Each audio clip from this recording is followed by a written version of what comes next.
இந்த பக்தி நேரம் நிகழ்ச்சியிலே நாம் பல்வேறு ஆன்மீக விஷயங்களை பகிர்ந்து கொண்டிருக்கிறோம். அதில் ரொம்ப மகிழ்ச்சி.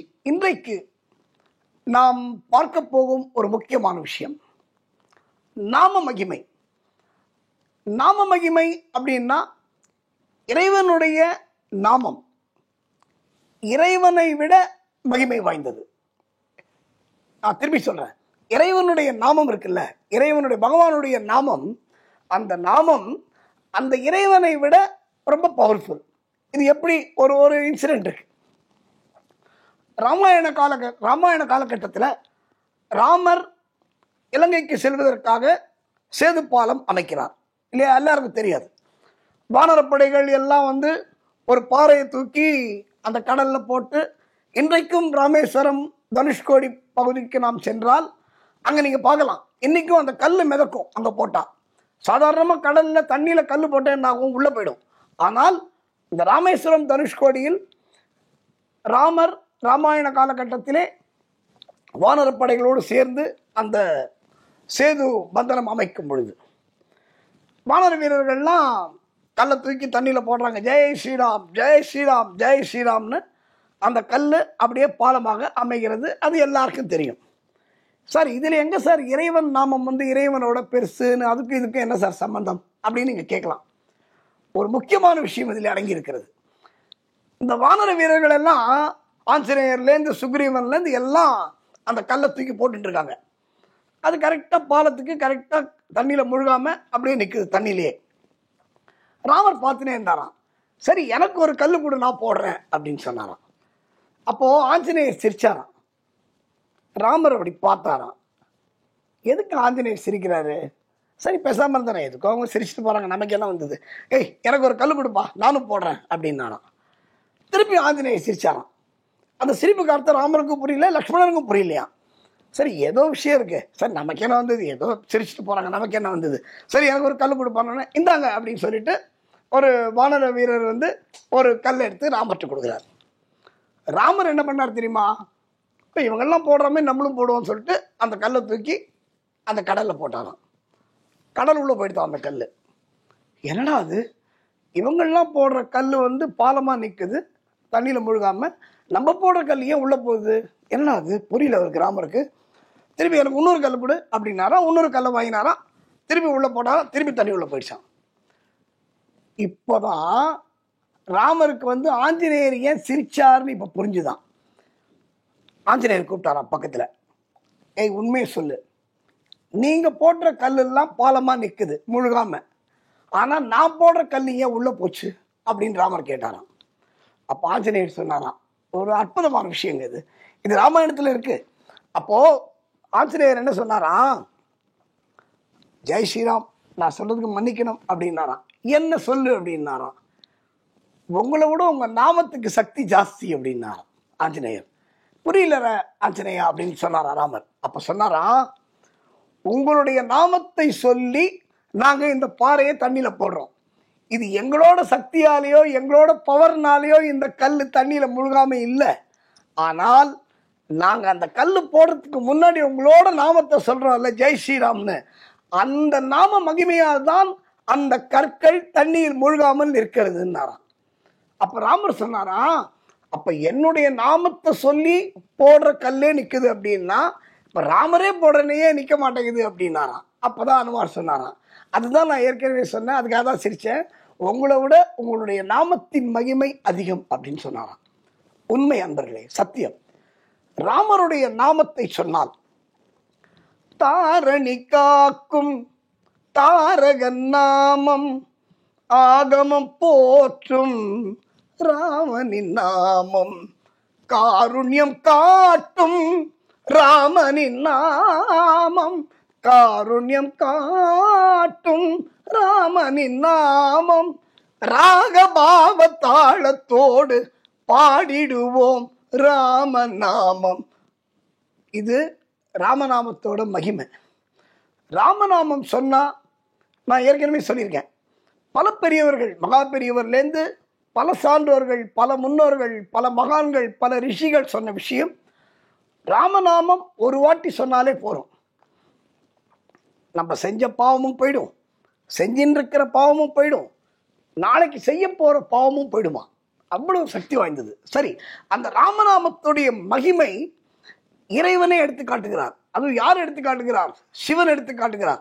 இப்போ நீங்க விஷ்ணு சஹஸ்ரநாமம் பார்த்தீங்கன்னா, விஷ்ணு சஹஸ்ரநாமம் ஃபுல்லா என்னால் படிக்க முடியல, அப்போ விஷ்ணு சஹஸ்ரநாமம் படித்த பலன் எனக்கு எப்படி கிடைக்கும் அப்படின்னும் போது பரமேஸ்வரன் சொல்றாராம், ஸ்ரீராம ராம ராமேதி ரமே ராமே மனோரமே சகஸ்ரநாம தத்துல்யம் ராமநாம வரானனே. இது யார் சொன்னது? பரமேஸ்வரன் சொன்னது. யார்கிட்ட சொல்றாரு? பார்வதி கிட்ட சொல்றாராம். உன்னோட சகோதரனுடைய நாமம் அப்படின்றாராம். ரமே ராமே மனோரமே, உன்னோட சகோதரன். இப்போ நம்ம வீட்லயே எடுத்துட்டீங்கன்னா, நீங்க ஒய்ஃப்ட வந்து அவங்க வீட்டு ரிலேஷனை பத்தி சொன்னா அவங்க சந்தோஷப்படுவாங்க. அது மாதிரி சிவன் என்ன சொல்றாராம் பார்வதி கிட்ட, உன்னோட சகோதரனுடைய நாமத்துக்கு அவ்வளோ மரியாதை இருக்கு, அவ்வளோ மகத்துவம் இருக்கு அப்படின்னு சொல்றாராம். அப்படிப்பட்ட சிவனை ஏற்றுக்கொண்ட ராமம் நாமம். சரி, இது எப்படி சிவன் ராமநாமத்தோட மகிமையை சொன்னார்னு பார்ப்போம். ஒரு நாரதர் என்ன பண்றாராம், வைகுண்டத்துக்கு போறாராம். வைகுண்டத்துக்கு போய் நம்ம நாராயணனை பார்த்து அவர் ஜாலியாக படுத்துட்டு இருக்காரு மகாலட்சுமியோட. நாராயணா, எனக்கு ஒரே ஒரு சந்தேகம் அப்படின்னு. என்ன கேளு நாரதா, நீ கேட்குற விஷயம், நீ ஏதோ ஒரு விஷயத்தோட வந்திருக்க, அதை கேளு அப்படின்னு. ஐயோ, நான் உங்கள்கிட்டலாம் கலகம் பண்ண வரல, எனக்கு ஒரு சந்தேகம் ரொம்ப நாளாவே, அதை உங்கள்கிட்ட கேட்கணும்னு வந்திருக்கேன். என்ன கேளு நாரதா அப்படின்னு கேட்டோன்னே மகாவிஷ்ணு நாரதர் ரொம்ப யோசிச்சு, நாராயணன் தெரியும், கிருஷ்ணான்னு சொன்னா தெரியும், மதுசூதனா, கோவிந்தா, சீனிவாசா, வாசுதேவா, புருஷோத்தமா எல்லாம் தெரியும். எனக்கு ரொம்ப நாளா ஒரு சந்தேகம், இந்த ராமநாமத்துக்கு என்ன அப்படிப்பட்ட ஒரு மகிமை? எனக்கு என்ன எல்லா பகவானுடைய நாமங்களும் தெரியும், ஆனா இந்த ராமநாமத்துக்கு மட்டும் என்ன ஒரு சிறப்பு அப்படின்னு கேட்டாராம். பெருமாள் சிரிச்சாராம். சிரிச்சிட்டு, நாரதா, இப்ப நான் உனக்கு ஒரு டெஸ்ட் வைக்கிறேன், சொல்லுங்க பெருமாளை, நான் ஏத்துக்கிறேன், எதுவா இருந்தாலும் பண்றேன் அப்படின்னா. நீ ராமநாமத்தோட மகிமையை தெரிஞ்சுக்கணும்ல. அப்போ பூலோகத்தை காமிச்சாராம். கீழே பூலோகம் தெரியுதா உனக்கு? தெரியுது பெருமாளே அப்படின்னாராம். சரி, கீழே ஒரு சின்ன புழு ஒன்று போயிட்டு இருக்க ஒரு தோட்டத்துல அப்படின்னாராம். நாரதர் பார்த்தாராம். ஆமா, புழு ஒன்று போயிட்டு இருக்கு, நீ நேரம் அங்க போ, அந்த புழு கிட்ட போய் ராமான்னு சொல்லு, என்ன நடக்குதுன்னு பாரு அப்படின்னாராம். எவ்வளவுதான், நான் இது என்ன மிகப்பெரிய விஷயமா, புழுக்கிட்ட போய் ராமான்னு சொல்றது பெரிய கஷ்டமா? சர்ன்னு நாரதர் கீழே இறங்கி வந்தாராம். புழுக்கிட்ட போனாராம்.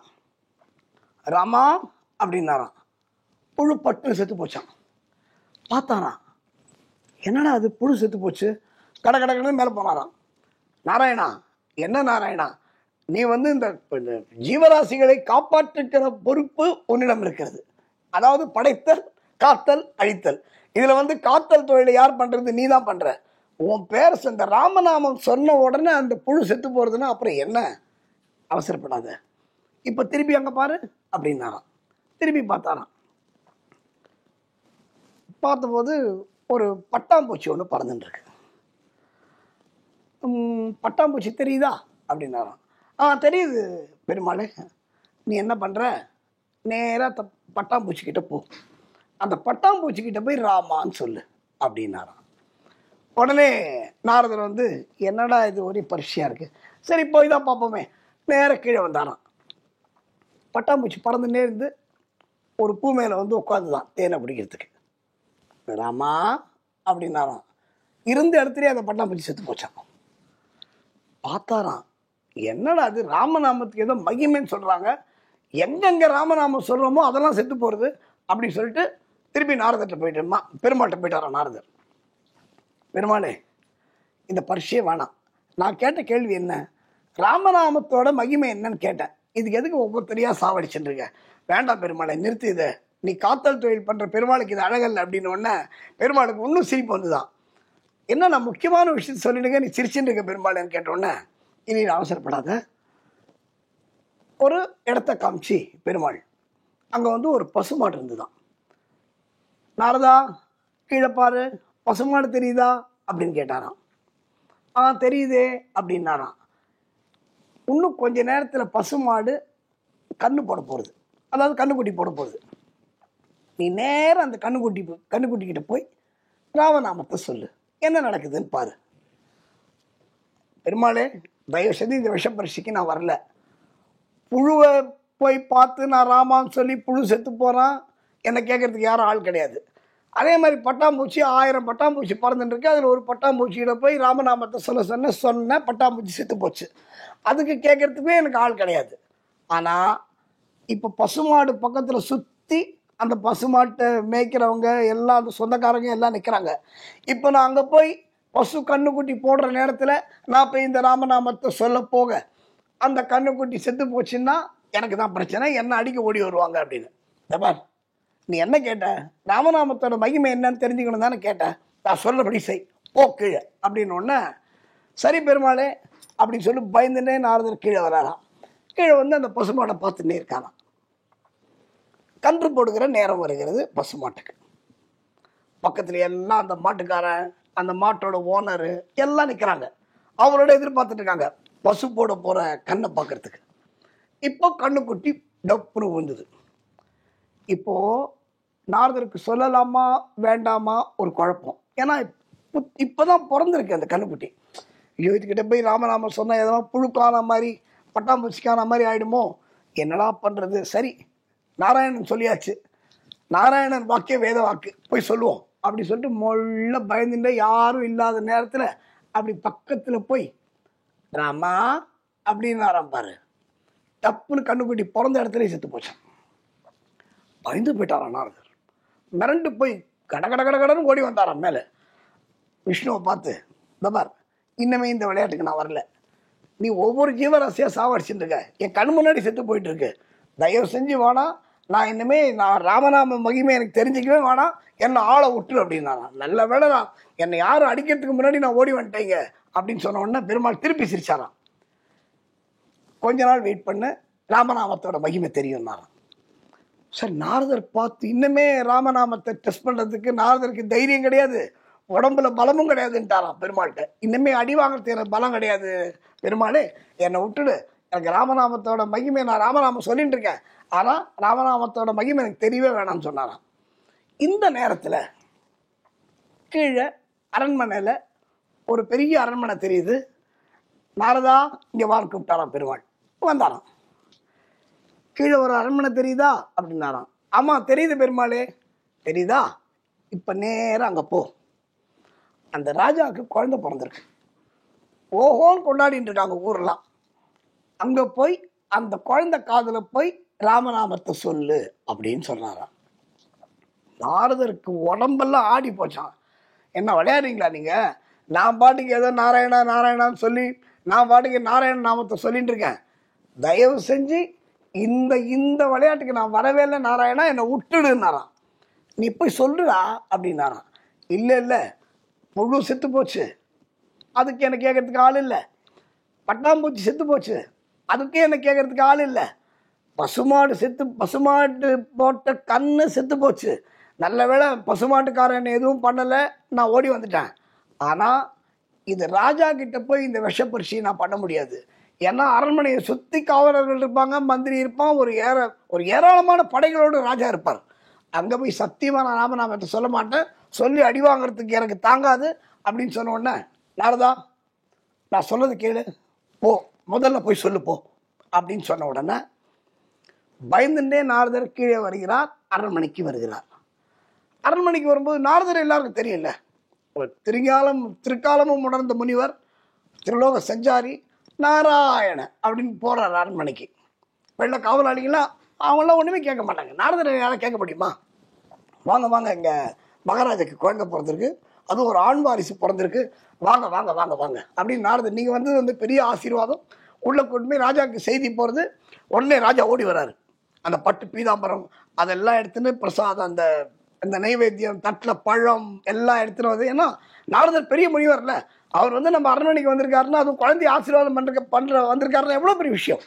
உடனே ராஜா ராணி எல்லாம் வந்து மகாராஜா வந்து அப்படி இந்த ரெட் கார்பெட் வெல்கம் நாரதருக்கு வாங்கன்னு சொல்லிட்டு பூர்ண கும்பத்தோட உள்ள அழைச்சிட்டு போறாங்களாம்.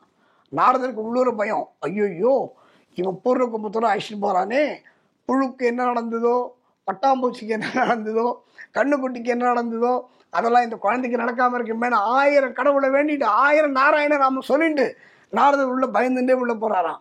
ராஜா சந்தோஷமா அவர் கூட்டு போறாராம். குழந்தை ஜம்முன்னு தங்க தொட்டியில் குழந்தை படுத்துட்டு இருக்கு, சிரிச்சுட்டு இருக்க அழகான குழந்தை, இப்பதான் புதுசா பிறந்திருக்கிற குழந்தை. நாரதர் பார்க்கறாராம், ஐயோ என்ன அழகான குழந்தை, இப்போ இந்த குழந்தையிட போய் ராமநாமத்தை எப்படி சொல்றது? அவருக்கு ஒரு பயம் வந்துடுது. ஏன்னா அவர் சொன்ன ராமநாமத்தை சொன்ன 3 ஜீவராசியும் செத்து போச்சு. இது ராஜாவோட குழந்தை, சொன்னா நமக்கு ஆபத்து வரும்னு அது ஒரு பக்கம். ஆனா இந்த அழகான குழந்தைய போய் ராமநாமத்தை சொல்லி சாகடிக்கணுமா அப்படின்னு நினைச்சிட்டு பயந்துட்டே, நீங்க குழந்தைக்கு ஆசீர்வாதம் பண்ணுங்கன்றார் மகாராஜா. இவருக்கா வந்த பர்பஸ் என்ன? ராமநாமம் மகிமை தெரிஞ்சுக்கிறதுக்கு. சரி தைரியமா சொல்லி தான் பார்ப்போமே அப்படின்னு ஒரு தைரியத்தை வரவழைச்சுன்னு அந்த குழந்தை கிட்ட வராராம். நாரதரே அப்படின்னு ஒரு குரல் கேட்டுதான். திரும்பி பார்த்தாரா நாரதர் சுத்தி முத்தி, என்னன்னா அது நாரதரே நம்மளே யாரா கூப்பிடுறது, அது சின்ன குழந்தை குரல் மாதிரி இருக்கு. அப்படி திரும்பி பார்த்தாராம்,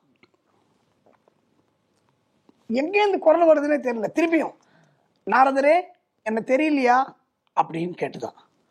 ஆமா இந்த குழந்தை தான் பேசுது. பக்கத்தில் போனாராம். நண்பர்களே இது தெய்வ ரகசியம். ஏன்னா இப்போ நிறைய பேர் இதை கேட்பவர்கள், அது எப்படி அப்போ குழந்தை பேசுறது வந்து ராஜா கேட்காதா, ராணி கேட்காதா, அங்கிருந்தா மந்திரிகளுக்கு கேட்காதான்னு கேட்கலாம். இது கேட்க முடியாது. ஏன்னா பகவானுடைய திருவிளையாடலை, அதனுடைய ரிஷி மூலத்தை, நதி மூலத்தை பார்ப்பதற்கு நமக்கு யோகியதை கிடையாது என்பதுதான் அதில் உண்மை. குழந்தை பேசணும்னு அவருக்கு அதிர்ச்சி ஆயிடுது. ஏன்னா பிறந்த குழந்தை பேசுமா? நாரதரே உங்களால தான் நான் இப்போ இந்த ராஜா குடும்பத்தில் பிறந்திருக்கேன் அப்படின்னு சொல்லித்தான். நாரதருக்கு ஒளிமை புரியலையா, என்னால பிறந்திருக்கியா இங்க? என்னப்பா நான் இந்த ராஜாவை முன்ன பின்ன கூட பார்த்தது கிடையாது, நான் இப்பதான் முதல் வாட்டி பார்க்குறேன், அப்போ என்னால எப்படி நீ பிறந்த நீ சொல்ற அப்படின்னு கேட்கும்பொழுது அந்த குழந்தை சொல்லித்தான். நண்பர்களே இதுதான் நாமத்தோட மகிமை, குறிப்பாக ராமநாமத்துடைய மகிமை இதுதான். என்ன தெரியுமா சொல்லித்த அந்த குழந்தை? நான் முதல் ஜென்மத்தில் ஒண்ணுமே இல்லாத ஓரறிவு உள்ள புழுவாக பிறந்தேன். அப்போ நீங்க வந்து ராமான்னு என் காதுல சொன்னீங்க, அந்த பிறவி அதோட முடிஞ்சு போச்சு. அதுக்கு அடுத்தது அதை விட கொஞ்சம் மேலான பட்டாம்பூச்சியா நான் பிறந்தேன். அப்போவும் நீங்க வந்து அதே தோட்டத்துக்கு வந்து ராமான்னு சொன்னீங்க ராமநாமத்தை. அப்போ அதோட என் ஜென்மம் முடிஞ்சது. அதுக்கப்புறம் ஒரு பசுமாட்டுக்கு கண்ணுக்குட்டியா நான் பிறந்தேன். அது மிக உயர்ந்த பிறப்பு இல்லை, இந்த பூச்சி புழுவோட. அப்பவும் நீங்க ராமநாமத்தை சொன்னீங்க. அந்த ராமநாமத்தை கேட்டு அந்த ஜென்மமே எனக்கு முடிஞ்சு போச்சு. இறுதியாக அந்த ராமநாமத்தை நான் கேட்டதன் பலனாகத்தான் இன்று ஒரு சக்கரவர்த்தியுடைய, ஒரு ராஜாவுடைய குழந்தையாக அரண்மனையில் நான் பிறந்திருக்கேன். அப்படின்னா இது ராமநாமம் கேட்டதுனால என்னுடைய ஜென்மெல்லாம் முடிஞ்சு என்னுடைய பாவமெல்லாம் தீர்ந்து போய் இன்றைய தினம் ஒரு புனிதமான இடத்தில், ஒரு மிகப்பெரிய இடத்தில், ஒரு அரண்மனையில் ஒரு சக்கரவர்த்திக்கு மகனாக பிறந்திருக்கிற பாக்கியம் எனக்கு கிடைச்சிருக்கு. அப்படின்னா உங்களால தான் நான் பிறந்தேன். நீங்க சொன்ன ராமநாமத்தை கேட்டுதானே என்னுடைய ஜென்மம் முடிவுற்றது. அப்போ இந்த ஜென்மம், இந்த புழு பூச்சி, இந்த கண்ணுக்குட்டி, இந்த ஜென்மங்கள்லாம் முடிந்து நான் ஒரு ராஜகுமாரனாக பிறந்திருக்கிறேன் என்றால் அதற்கு காரணம் நீங்கள் என் காதில் சொன்ன ராமநாமம் அப்படின்னு சொன்ன உடனே நாரதருக்கு அப்படியே ஆடி போயிட்டார். ராமநாமத்தோட மகிமை இப்படியா? என்ன ஒரு மகிமை ராமநாமத்தோட மகிமை! நேர பெருமாள்கிட்ட போனாராம், தட்டால்னு காலில் விழுந்தாராம். பெருமாளே என்னை மன்னிச்சிரு, நான் வந்து உன்னை சோதிச்சிருக்க கூடாது. இந்த ராமநாமத்தோட மகிமை என்ன ஒரு மகிமை என்பதை நான் புரிந்து கொண்டேன். அதனாலதான் நான் சொன்னேன், தாரணி காக்கும் தாரகன் நாமம், ஆகமம் போற்றும் ராகவன் நாமம், காருண்யம் காட்டும் ராமனின் நாமம். ஏன்னா ராமருடைய அவதாரத்தில் ராமர் மனிதனாக அவதரித்தார் என்பது எல்லாருக்கும் தெரியும். இப்போ ராமர் நினைச்சிருந்தா இலங்கையை கண்டுபிடிக்கிறது அவர் கஷ்டமான விஷயம் இல்லை இல்லையா? ராமேஸ்வரத்துல உட்கார்ந்த இடத்துல இருந்தே அவர் கடவுள் அப்படின்னு அவர் நினைச்சிருந்தால், ஒரே இடத்துல உட்கார்ந்து நம்ம பைனாக்குலர் நம்ம பார்க்குற மாதிரி ஞான திருஷ்டியில ஜம்முன்னு ராமர் பார்த்துருப்பாரு. ராவணன் தூக்கின்னு போனது, சீதையை எங்கே கொண்டு போய் வச்சிருக்கான், இதெல்லாம் ராமருக்கு தெரியாதா? தெரிய முடியாதா? ஆனால் அவர் அதை எதையும் காட்டிக்கொள்ளவில்லை. ராவணனுடன் போர் புரிவதற்கு அவர் வானரப்படைகளை நம்ப வேண்டியிருந்தது. அதுதான உண்மை. அப்போ ராமர் தன்னுடைய பிறப்பில் மனிதனாக எப்படி வாழ வேண்டும் என்பதை நமக்கு தெரியப்படுத்தினார். அதுதான் உண்மை. ராமர் நினைச்சிருந்தாருன்னா சேது பந்தன் அமைக்கிறது ரொம்ப கஷ்டமா? இப்படின்னு வந்திருக்குமே பாலம், ஏன் அமைக்கல? ஆனால் அந்த இடத்தில் ராமர் தன்னை தெய்வமாக காட்டிக்கொள்ளவில்லை. அப்போ இந்த ராமாவதாரம் ஃபுல்லாவே ராமர் தன்னை தெய்வமாக எங்கேயும் தன்னை காட்டிக்கொண்டு நான் தான் கடவுள், நான் என்ன வேணா பண்ணுவேன். அவர் நினைச்சுதான் ராவணனை ஒரே நேரத்தை சம்ஹாரம் பண்ணியிருக்கலாம். ஆனால் பண்ணலை. மனிதனாக இருந்து, மனிதனாக பிறந்து, மனிதனாக வளர்ந்து, ஒரு மனிதனுக்குரிய கடமைகள் என்னென்னவோ. ஏன்னா அப்பா தசரதர் காட்டுக்கு போக சொல்றாரு இல்லையா? அந்த நியூஸ் அவருக்கு எப்படி வருது? அப்பா கூட நேரம் சொல்லலை, கைகேயி மூலமாகத்தான் அந்த விஷயம் ராமருக்கு தெரிந்தது. அப்போ அவர் என்ன சொன்னாரு? அப்போ தசரதர் மயக்கமாக இருந்திருக்காரு. சரி, நான் அப்பா மயக்கம் தெளிஞ்சு எழுந்திருக்கட்டும், நான் அதுக்கப்புறம் அப்பாட்ட கேட்டுக்கிறேன், நம்மளாம் அப்படிதான் சொல்லுவோம். சரி, அப்படியே அப்பா காட்டுக்கு போனாலும் நம்ம போயிடுவோமா? உனக்கு வேறு வேலை இல்லை, நம்ம போப்பான்னு சொல்லிட்டு போயிடுவோம். ஆனால் ராமர் என்ன பண்ணார்? என் தந்தையார் சொன்னாலும் சரி, அது உங்கள் மூலமாக அந்த செய்தி எனக்கு வந்தாலும் சரி, அதை நான் சந்தோஷமாக ஏற்றுக்கொள்கிறேன். ராமர் காட்டு கிளம்பினார். அப்படிப்பட்ட ராமாவதாரம். ராமாவதாரத்தில் தண்டனையே கிடையாது. ராமாவதாரத்தில் விபீஷணனை மிகப்பெரிய எதிரியாக இருந்தாலும் விபீஷணனுடைய சரணாகதியை ராமர் ஏற்றுக்கொண்டார் இல்லையா?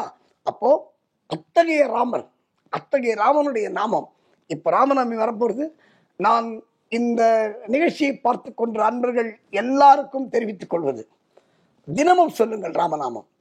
ராமா ராமா ராமா ராமா ராமா ராமா. உங்களால் எவ்வளோ சொல்ல முடியுமோ, ஜெய் ஸ்ரீராம் அப்படின்னோ, ஸ்ரீராம ஜெயம்னோ, உங்களால் எவ்வளோ ராமநாமம் உங்கள் வாழ்க்கையில் சொல்ல முடியுமோ சொல்லுங்கள். கண்டிப்பாக உங்களுடைய வாழ்வு ஒளிமயமானதாக அமையும் என்பதிலே எந்த சந்தேகமும் இல்லை. அடுத்த நாம மகிமையை நாம் அடுத்த நிகழ்ச்சியிலே பார்ப்போம். வணக்கம், நன்றி, வாழ்க வளமுடன். இது போன்ற ஆன்மீக வீடியோக்களை தொடர்ந்து பார்க்க கடவுள் டிவி யூடியூப் சேனலை சப்ஸ்கிரைப் பண்ணுங்க.